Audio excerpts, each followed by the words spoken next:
Olá, olá todo mundo, espero que sejam todos bem. Para quem não me conhece, eu sou Cíntia Mazzoni, eu sou psicóloga, neuropsicóloga, mestre em distúrbios do desenvolvimento e a proposta com o canal Trocando em Miúdos é a gente poder falar de forma descomplicada, de forma simples, tudo aquilo que as universidades falam sobre os transtornos do desenvolvimento, sobre quando o desenvolvimento da criança não acontece de forma natural, de forma padronizada, como os médicos esperam, como as escolas esperam, como a sociedade espera. Iniciamos o nosso canal falando sobre o espectro autista. O TEA, como a gente fala, ele é um transtorno do neurodesenvolvimento que acontece no âmbito do neurológico, do genético e do comportamental. Já falamos sobre a história do autismo, dizendo que ele começou lá com Kanner, passamos pelo DSM, que é o Manual Diagnóstico e Estatístico de Transtornos Mentais, e estamos já na 5ª edição, e nessa 5ª edição, sim, é que eles vêm falando que o autismo é um transtorno do neurodesenvolvimento que acontece no âmbito do neurológico, do comportamental e que afeta o comportamento, o funcionamento global dessa criança ou desse sujeito, desse indivíduo. O que é o funcionamento global? Tudo aquilo que ele consegue ou não fazer de forma autônoma. Então, por exemplo, ele não consegue tomar banho sozinho, ele não consegue andar sozinho pela rua, ele não consegue se comunicar de forma autônoma, ele não consegue se alimentar de forma autônoma, ele precisa sempre de ajuda. E aí, o manual, o DSM, ele coloca isso como uma necessidade de apoio e entende como nível de gravidade, sendo os níveis de gravidade leve, moderado e profundo, grave. Necessitando de apoio, o leve, ele tem uma necessidade leve de apoio, então ele tem uma necessidade de orientação, de comandos para orientá-lo, porque muitas vezes ele tem o verbal presente, ele tem uma cognição preservada, mas ele não consegue compreender o mundo. Portanto, ele acaba necessitando de ajuda, de orientação para ter alguns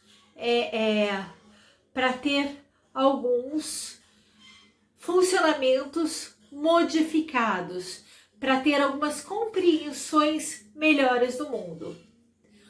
Já a criança ou o sujeito moderado, ele tem maior dificuldade de autonomia, ele tem maior necessidade de apoio.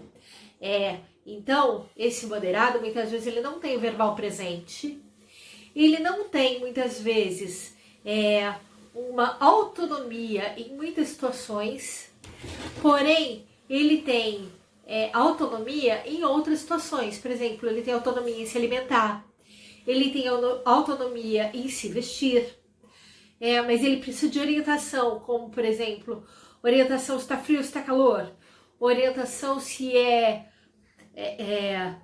se ele tem que colocar roupa de frio ou de calor, se ele pode comer estrogonofe hoje ou nuggets, se ele pode comer macarrão ou pode comer frango. Ele precisa de apoio o tempo inteiro praticamente, porque ele vai precisar dessa orientação, deste manejo comportamental dele. Ele precisa de ajuda para poder se orientar no mundo, porque ele tem dificuldade de compreender as demandas do mundo, ele tem dificuldade de compreender o que ele pode ou não fazer, ele tem dificuldade moderada de trocar de atividades, de fazer coisas diferentes. Diferentemente do que acontece com o grave. O sujeito que pertence ao nível 3, o autista que pertence ao nível 3, que é o nível mais grave, ele exige um apoio substancial, ele exige um apoio integral para ele. porque ele não vai ter a comunicação presente, ele vai ter necessariamente um comprometimento intelectual, ou seja, a inteligência dele é abaixo da média, ele vai ter uma dificuldade grande com a comunicação social, com a troca com as pessoas, a solicitação das pessoas para ele muitas vezes será aversiva, ele vai ter muitas vezes medo do que vai entrar para ele e, portanto, ele rejeita. Ele vai ter uma inflexibilidade de comportamento, ele vai ter uma dificuldade extrema em lidar com as mudanças, em entender e fazer diferentes as atividades, sejam essas atividades de vida diária, sejam atividades de brincadeira, sejam qualquer atividade.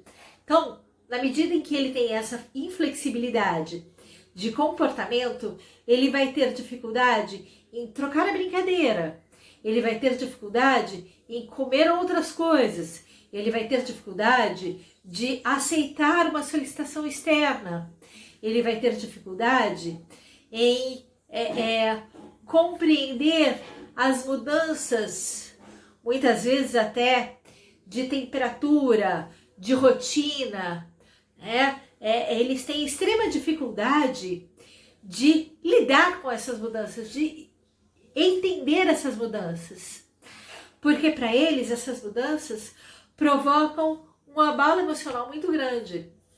E no momento em que acontece esse abalo emocional, acontecem comportamentos disruptivos, que a gente fala, comportamentos agressivos, lesivos, autolesivos, ou seja, eles se agridem a si mesmos, eles agridem aos outros, eles se jogam no chão, muitas vezes estereotipias, os comportamentos repetitivos, as brincadeiras repetitivas. Isso vai acontecer também para proteger a si mesmo, né? Isso acontece muitas vezes após as mudanças de rotina, após a mudança externa. E isso faz com que eles não saibam lidar e fiquem perdidos.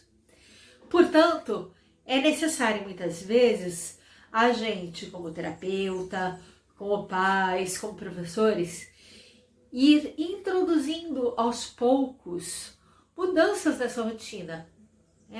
Para quê? Para que essa criança possa aprender a suportar as mudanças, para que essa criança possa entender que existe possibilidade de mudança e que essa mudança nem sempre é aversiva, que ela pode ser positiva. E aí, conforme essa criança vai ganhando flexibilidade, conforme essa criança vai ganhando comportamentos mais flexíveis, conforme essa criança vai ganhando linguagem e vai ganhando compreensão, ela vai podendo se autorregular melhor. Conforme ela se autorregula, ela vai melhorando, se a gente pode dizer, os sintomas de autismo. Ela vai diminuindo com isso os graus de autismo. Portanto, as crianças mais graves, elas podem vir para moderadas podem vir para o leve, né? A gente sabe que o autismo não tem cura, porque é algo do neurológico, né? Então, não tem cura, tem um transtorno aí, tem uma alteração neurológica, tem uma alteração genética, mas tem diminuição de sintomas. Tem a possibilidade de ir diminuindo esses comportamentos agressivos, esses comportamentos pouco aceitos socialmente. E tem como melhorar a funcionalidade dessa criança no dia a dia dela. Portanto, é necessário que elas façam terapias, é necessário que elas estejam na escola, que elas estejam no ambiente social, para que isso vá diminuindo os comportamentos rígidos, para que isso vá diminuindo as necessidades de rotina que ela tem, tá?